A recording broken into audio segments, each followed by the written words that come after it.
engineers are pretty wild because their structures are cheaper than everybody else's structures. So in particular, take a look at trading posts and temples. These are the most discounted. Only one worker for each of those structures, whereas for everyone else it takes two workers, except for swarmlings, where it's even more expensive. There's also a coin discount on these. There's a coin discount on the dwellings, and there's a worker discount on their stronghold and sanctuary.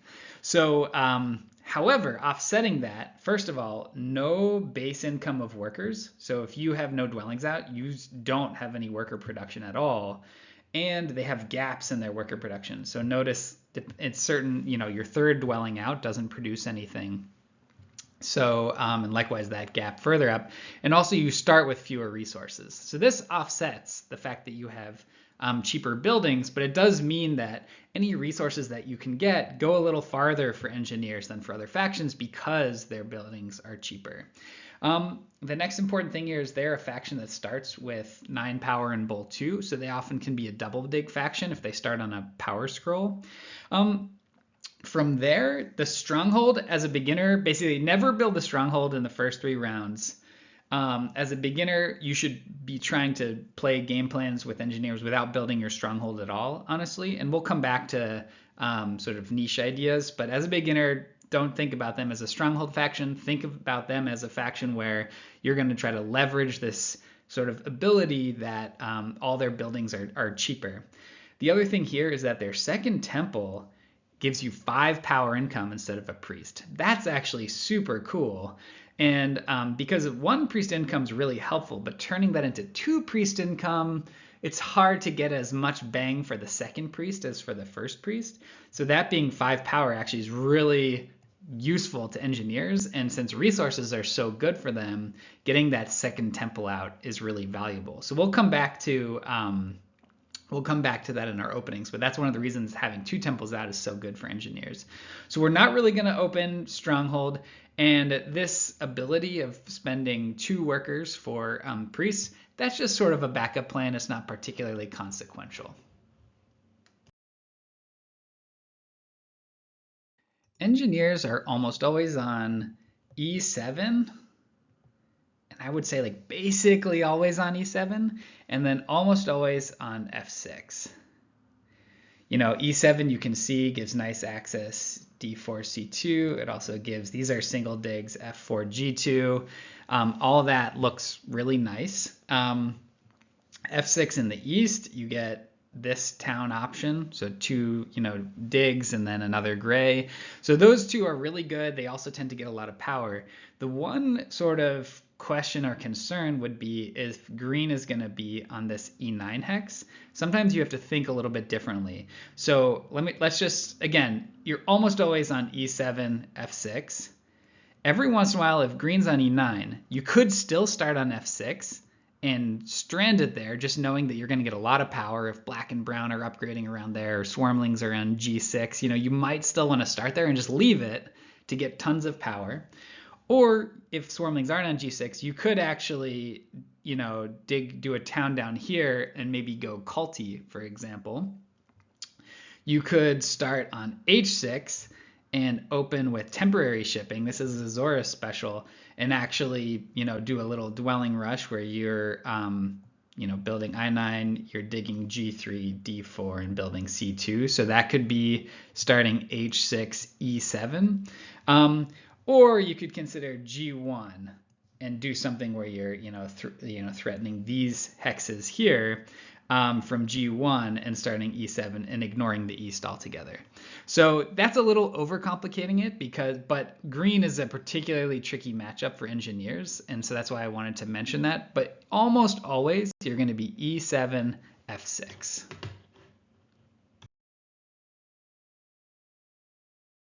Okay, so engineers start with only 4 workers, but all of their low-cost structures only take 1 worker. So that's one thing that we can sort of keep in mind.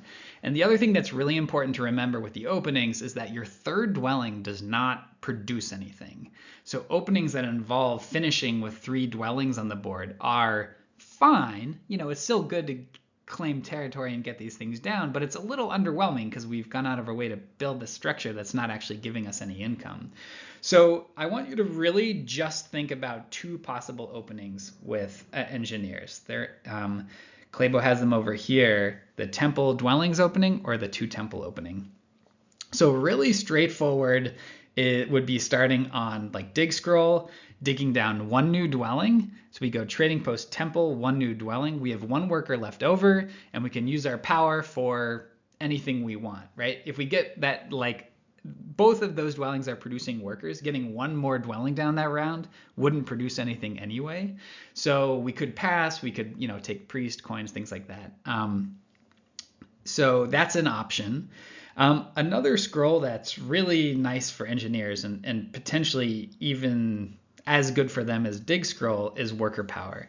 And the beauty of worker power, so for one, the 3 power means we're ready to double dig. We'd have 12 power in bolt 2, so we could double dig if we wanted to. And also, this worker is sneaky valuable because what that means is we could, when we double dig, so we go trading post temple, 2 new dwellings, right? That's 4 workers spent. But we have a dwelling on the board that's not producing anything. Well, that 1 worker here from the worker power scroll then could let us turn one of those dwellings into a trading post. So we went from having this dwelling that's producing nothing to one that's producing coins and power. And that's really, really nice. So double digging off of worker power and opening 2 dwellings, 1 trading post, 1 temple is a nice opening. Other possibilities in this vein would be starting on like priest and putting it to earth cult, because engineers like to play on earth. So let's talk about what favors they typically like with if you're going temple new dwellings, make your default in general for engineers earth 2, right? They don't have base worker income. They'd like to be doing 2 temples early in the game anyway. So try to grab earth 2 with a plan to maybe grab earth 1 round 2 on a 2nd temple. If you're getting a ton of worker production early in the game, you could just take earth 1. And especially if you don't want to have to temple again in round 2, for example, and you're getting your worker production up, you could just take earth 1 and run along. Now, let's talk about this other opening here, which is 2 temple. 2 temple is especially interesting for engineers for a couple reasons. So one is their 2nd temple produces 5 power as opposed to doing a 2nd priest, and that's really nice for engineers. So that's cool. And because training posts and temples are only 1 worker for engineers, it only costs them 1 worker, and they start with 4, you can open basically trading post temple without needing to take a worker's power action, for example, or getting any extra workers off of your starting scroll. So if you're going to open 2 temple, almost always the 2 favors you're going to take are earth 1, earth 2. 1 has to be earth 2 because you need worker production. And then often engineers will take earth 1 also. And usually a double temple opening for engineers is hoping to then pass for double dig to start round 2. The other option is, because those 2 favors you want to take gets you to the 3rd step on earth, you could put a priest to earth to help you get that dig, or you could be starting on 4 coins and a cult step and use that step to get the 4th step on earth, and then that could be a cult dig off of earth if that's what round 1 looks like. A couple other things. So just in general, the having extra workers is really nice for them. So you could also start on the big building scroll and have those workers in hand is useful. That opens up some possibilities. Maybe you can get double dig from that and sort of do a similar temple trading post 2 dwellings opening. The other one that I'll mention that involves being on either the big building scroll or worker power. So you have to have at least 1 more worker in hand, is opening with a single dig power action, opening 2 temples and 1 new dwelling. So it's a little bit combining those 2 openings that Claybo has there. So you just need 1 more worker and 1 more hex. You could single dig down a dwelling and then open and then have Earth 1 and Earth 2. And now you're producing 2 workers. You've got the benefit of the 5 power income from the second temple. You've got at least 1 hex claimed, and then you can go from there. I think that's a really nice opening. So that involves having at least 1 extra worker and taking the single dig power action. And engineers, because they start with 9 power in Bowl 2, can actually single dig first move without anything else. So that's what I would look for. Yeah, that's how I would think about engineers openings. Really just look for one of those options and ignore. Yeah, for beginners, let's start there. Those are the main things that you're trying to do. So a standard engineer's game plan involves, we said we're starting on E7, F6. So the standard engineer's game plan, usually these hexes in the middle tend to be a little more contested than the ones in the east. So people often will prioritize digging like D4, F4 first. But one way or another, you're trying to get a town in the east, or in the middle, potentially with a bridge to C2. And in the east, there's a nice 2 digs. So this is a really natural town. So engineers can often town a bit more quickly than other factions. Their trading posts are really good. They're inexpensive. And so they can also be doing, definitely trading posts in round 3, for example. That tends to be better for engineers than for other factions. And once you get these towns up, the key thing you're looking for, and you'd like to be grabbing Earth 1 in round 2. Maybe you can grab, if you miss Earth 1, you can take Water 1 and then start pumping trading posts, or maybe you can do both, grab Water 1 somewhere in the middle of the game, round 4, and continue to build trading posts.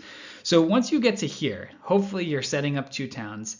A couple nice things to look out for is, so this G3 hex is actually not essential or anything, but it's really helpful. So first of all, once you have G3, you're connected to the east on 3 shipping. So once you have that, you can connect. The other option would be also taking D6, and now you're connected on 2 ship even. But even typically, you're just focused on getting G3. And what's nice about that is with 2 shipping, you've opened up those 2 hexes. So often if there's like round 4 dwellings or something like that, you're grabbing G3, getting to 2 ship and trying to build H6, I9. And then the other one is getting, to the west. So if you look in the northwest corner, this is like a late dwelling spot for you.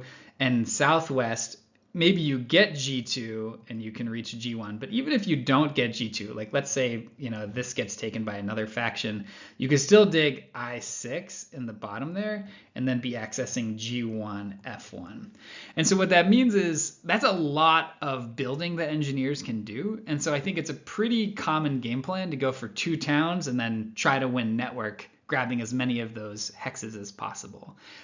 Every once in a while, engineers can do another town, right? Like you could take I10. Let's look in the southeast corner, right? Like there's definitely possibilities to do funky towns here. You could try to do one out west. If you look, like there's definitely some possibilities for a 3rd town. So you can keep your eyes peeled for that. But I'd say that's typically what the engineer's game plan looks like. Engineers are strong, but a little bit fragile. If they don't get digs in the first couple of rounds, or if other factions are taking their grays in the mid game, it can all of a sudden get a little tricky for engineers to expand, because they are not a faction that can increase digs, because everything else is cheaper for them, but their digging is the same price. So comparatively, they really don't want to be increasing digging. So they don't have that way to get out of tricky situations. So they're strong, but a little fragile. So you'd really like to see the scrolls in the game with workers on them. Engineers really like to get a little boost from workers off the scroll, and we know worker power is one of the scrolls they like to start on. And the big building scroll is never so you can go do, definitely not stronghold, and ideally not sanctuary in the first couple of rounds, but really for those 2 workers, and then maybe late game you're scoring with that one. But workers are good. We like the dig scroll as engineers. We want to be doing a lot of digging early, making sure we're getting our worker production going. So we'd like to see dig scroll in the game. And in general, we want to see scoring scrolls. So we'd like to see dwelling scoring. We'd like to see ship scoring. And we already mentioned trading post scoring, potentially big building scoring, but more for the 2 workers. Now notice the trading post scroll has both a worker and is scoring for us, and engineers can get trading posts out a little bit earlier than other factions, so that one in particular is really nice for them. In terms of color matchups, the big one to watch out for is green, the already aforementioned. We kind of want to be on f6, e7. So if green's going to be on f4 and e9, so already we can see this conflict here. They're blocking our way out. And so, we talked a little bit about maybe that means we start h6 in certain situations, maybe we're starting g1 in certain situations, but often the answer is just to start f6 anyway and either strand it or just try to play Culti and do a town in the east and leave it alone. The other consideration with green is the tension around this g3 hex, because if green gets that hex, then we also don't have access to these grays down here in the southeast, and so that can be a bit of tension. Whereas we said if we're starting on h6 and e7, we could even do the Zorus temp ship opening where we do 4 new dwellings, including digging g3 right away, right? That's a way of countering green in certain situations, but in general we want to be wary of that. Red, our other color neighbor, is not quite as big a deal, especially Chaos Magicians, so not too bad. You want to see brown, or you actually kind of like to see brown or black, because they'll give you neighbor in the east. So you want to make sure you have neighbors in the east, you're getting power, and you can have the neighbor for doing the less expensive trading post. So that's something you want to see in the game. Or swarmlings can be on g6 there as well. Couple other things. One thing that's kind of nice to see is if you see that there's no, if you see no alchemists, no stronghold nomads, and no stronghold witches, for example, then you are really likely to be winning network in that case. And so you can ease to network and maybe see if you can grab some cult points.